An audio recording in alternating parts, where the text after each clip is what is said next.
अस्सलामु अलैकुम वरहमतुल्लाहि वबरकातुहू। अल्लाहुम्मा सल्लि अला मुहम्मदिन व अला आले मुहम्मद कमा सल्लैता अला इब्राहीम व अला आले इब्राहीम इन्नका हमीदुम मजीद। अल्लाहुम्मा बारिक अला मुहम्मदिन व अला आले मुहम्मद कमा बारकता अला इब्राहीम व अला आले इब्राहीम इन्नका हमीदुम मजीद। अल्लाह तदाद रुदोसलाम मेरे और आपके प्यारे तो सुने तो मनमोहन आका हज़रत मोहम्मद मुस्तफ़ा सल्लल्लाहु अलैहि वसल्लम पर, आपकी आल पर और आपके असहाब पर। जी अज़ीज़ दोस्तों, गुज़श्ता रात आज 21 अगस्त है, 20 अगस्त की रात को 9:30 बजे के करीब एक वाक़या होता है जिसके अंदर किती की वारदात इसे करार दिया जा रहा है और उसे मंसूब ये किया जा रहा है कि ये सयाह हज़रात थे जो कि बाबूसर टॉप पर आने के लिए 0 पॉइंट से यानी कि चलास से बाबूसर टॉप की तरफ आ रहे थे और रास्ते में डकैती, रास्ते में पत्थर रख कर रास्ता रोकने की कोशिश की, जिसके ऊपर ड्राइवर ने गाड़ी वापस मोड़ी और फायरिंग हुई, जिससे एक शख्स जिसका नाम मोहम्मद अरशद बताया जा रहा है उसकी वफ़ात हो गई, जान बाक हो गया इस हादसे में। और उनको बताया जाता है कि वो बल्तिस्तान यूनिवर्सिटी के एक प्रोफेसर थे। इसमें 3-4 चीज़ें बड़ी हैं। मैंने वीडियो इसलिए देर से बनाई है कि काफ़ी देर से हम हक़ाइक़ जानने की कोशिश कर रहे हैं। इसी सिलसिले में अभी मानसेरा पुलिस ने भी अपडेट दिया कि सोशल मीडिया पे ये बात गर्दिश कर रही है कि नारान कागान या बाबूसर टॉप के इलाके में ये नहीं कि इस साइड पे पूरे टॉप तक ये वारदात हुई है, लेकिन उसमें मुख्तलिफ़ किस्म की आप एक्सप्लेनेशंस भी जारी होना शुरू हो गई हैं, जिसके मुताबिक ये भी बता दिया गया कौन कौन से लोग थे और इसमें कैसे ये वारदात हुई है। तो इसका एक और पहलू भी है जो कि अभी तक जो किसी के जहन में नहीं है, लेकिन वो हक़ाइक़ वही हैं। इसमें मानसेरा पुलिस ने जो अपडेट दी है क्योंकि एक पंजाब के रिहायशी सयाह के कत्ल के हवाले से वज़ाहत उन्होंने की है कि यह जो वाक़या हुआ है ये बाबूसर टॉप से 15 किलोमीटर चलास की जानिब हुआ है। तो इसमें मानसेरा पुलिस का वहाँ पर कोई लेना देना नहीं है, मानसेरा का तल्लक नहीं है, लेकिन वक़ूआ तो ज़रूर हुआ है, इसमें कोई दूसरी राय नहीं है।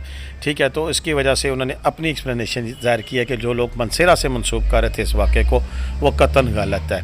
इसी तरह बाबूसर टॉप, देखें बात टॉप की है तो टॉप से मंसूब करना भी गलत है। इवन ये बाबूसर गांव के पास भी नहीं है, उससे भी ये नीचे है जहाँ पर यह वक़ूआ होता है। और ये चलास से जैसे ही आप ऊपर बाबूसर टॉप की जानिब आएँ तो वहाँ का वक़ूआ है। लेकिन ये बात भी एक कन्फर्म है कि ये आज से कुछ दिन पहले यानी कि 10 अगस्त को भी ये कल्टस गाड़ी के साथ भी ये वाक़या पेश आया और यूँ यह वाक़यात का यह सिलसिला जारी और सारी है कि जिसमें कभी सयाह इसकी ज़द में आ जाते हैं और कभी जो रात वाला जो वाक़या ये बेसिकली स्कर्दू से पिंडी पीरवदाई अड्डे और इसी तरह अगर आप देखें तो इस जानिब अगर आप आएँ कमेटी चौक तो यहाँ पर ये टैक्सी सर्विस चलती है जिसमें लोग इंडिविजुअली पेमेंट करके यानी कि फ़ीस वारी के हिसाब से ये लोग सफ़र करते हैं। और ये भी सफ़र इसी तरह का था कि ये कुछ लोग मुकामी थे और इसमें एक पंजाब से तल्लक रखने वाले ये एक प्रोफेसर थे जो कि सफ़र कर रहे थे। यहाँ पर एक और बात चौधरी उमर साहब ने, जो मेरे दोस्त भी हैं ट्रैवलर भी हैं, उन्होंने बड़ी वजाहत की कि बड़ी कन्फर्म है। मैं भी आपसे कहता रहता हूँ कि रात को सफ़र मत कीजिए, रात को सफ़र यहाँ पर सेफ़ नहीं है।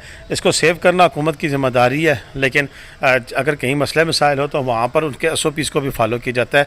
मैंने स्टार्टिंग में एक वीडियो लगाई थी जिसमें बताया था कि कन्वाय की सूरत में वहाँ से गुजरने दिया जाता है, लेकिन हम में से कुछ लोग हैं जो कहते हैं कि जी हम मकामी लोग हैं, यहाँ पर किसी से हमने मुलाकात करनी है, तो इसी तरह वो चकमा देकर पुलिस और वहाँ पर चेक पोस्ट पर जो बैठी होती है इंतज़ामिया आगे निकलने की कोशिश करते हैं। और इसी कोशिश में तीनों वाक़यात जो हुए हैं वो इसी तरह हुए हैं और वहाँ पर फिर उलझा जाता है चेक पोस्ट पर। मैं बार बार आपसे यही कहता हूँ कि प्लीज़ खुदा के लिए, एक तो अल्लाह की तरफ से भी आई होती है, इसमें कोई शक नहीं है, लेकिन जो वहाँ पे मुकामी पुलिस होती है, मुकामी इंतज़ामिया होती है, उसके साथ तावन क्या करें, जहाँ जाने से मना किया जाए वहाँ पर मत जाया करें और उसी खिलाफ वर्जी की सूरत में फिर ये इस तरह के वाक़यात रुनुमा होते हैं। और मुझे नहीं पता कि कन्वाय में क्यों नहीं भेजा गया या क्या चीज़ है। और रात को भी अभी तक की जो रिपोर्ट है वो यही है कि मेरी अभी बात हुई थी अबू बकर साफ़ी साहब से भी जो कि बाबूसर टॉप पे होते हैं, उन्होंने भी यही बताया है कि ये ज़बरदस्ती उन्होंने ज़िद करके वहाँ से मूव उन्होंने किया कि हम किसी लोकल बंदे को मिलने के लिए बाबूसर गांव तक जा रहे हैं, इसलिए उनको जाने की इजाज़त दी गई। और मुकामी लोग थे, स्कर्दू के लोग थे और उन्होंने कहा कि हमने वहाँ पर मुलाकात करनी है किसी से, इसलिए उनको जाने दिया गया है। अब जो शनाख्त हुई है उसमें भी सिर्फ एक बंदा जो उनसे वो पंजाब से है, बाकी 3-4-5 बंदे जो भी थे, टोटल कितने 6 बंदे बताए जा रहे हैं, कोई 5 बताता है, कोई 7 बताता है। बहरहाल जो भी था उसके अलावा और भी कोई वहाँ पर मुकामी बंदा नहीं था। इस बात से ये भी साबित होता है कि वो एक तो टूरिस्ट नहीं थे, सयाह नहीं थे, रेगुलर मूव करने वाले थे, तो वहाँ पर अमूमन रात को ही सफ़र किया जाता है। ये भी मैंने कन्फर्मेशन देनी थी। बाकी जो वाक़या हुआ है अल्लाह ताला मरहूम की मग़फ़िरत फरमाए और ऐसे वाक़यात नहीं होने चाहिए। इनका तदाबर होना चाहिए और जिन्होंने ये फेल किया है उनको सज़ा मिलनी चाहिए।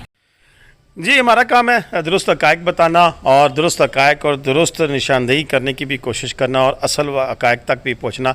इन्वेस्टिगेशन जर्नलिस्ट तो मैं नहीं हूं, लेकिन मेरी बीट रही है, तो मुझे ये शौक़ होता है कि जब मैं टूरिज़म के हवाले से भी बात करूं तो कम से कम पूरी तहक़ीक़ कर लें, थोड़ा वक्त ले लें, थोड़ी देर तक वीडियो अपलोड करें, मगर मुकम्मल हक़ाइक़ से अपने देखने वालों को आगाह किया जाए कि ये इस तरह के जो वाक़यात होते हैं इसमें मैं नहीं ये कहता हूँ कि सारी गलती उनकी थी जो आने वाले थे, लेकिन वो रेगुलर टूरिस्ट थे, टूरिस्ट नहीं थे, मूवर थे, यानी कि यहाँ पर सफ़र करने वाले थे। प्रोफेसर साहब बलूचिस्तान यूनिवर्सिटी के प्रोफेसर बताए जा रहे हैं। इसमें भी अब कितने हक़ाइक़ हैं, ये तो भी आने वाले वक्त में मज़ीद भी चीज़ें निकलेंगी, खुलेंगी, फिर पता चलेगा। लेकिन कम अज़ कम ये चीज़ तय है कि वो टूरिस्ट नहीं थे। फिर भी ये वाक़या नहीं होना चाहिए, इसका तदाबर होना चाहिए। जिन्होंने ये फ़ेल किया है वो इस सियाहत के दुश्मन है, वो इस इलाके के दुश्मन है, इस इलाके की तरक्की के दुश्मन है, तो उनको कैफ़रे किरदार तक पहुँचाना बहुत ज़रूरी है। और यहाँ पर यह पुलिस का बिल्कुल फ़र्ज़ है कि वो ऐसे वाक़यात ना होने दे। इसी के साथ मैं इजाज़त चाहूँगा। पाकिस्तान जिंदाबाद, पाकिस्तान पाइंदाबाद। जीते रहे, खुश रहे, आबाद रहे। अपनी दुआ में मुझे याद रखिएगा। अल्लाह हाफ़िज़।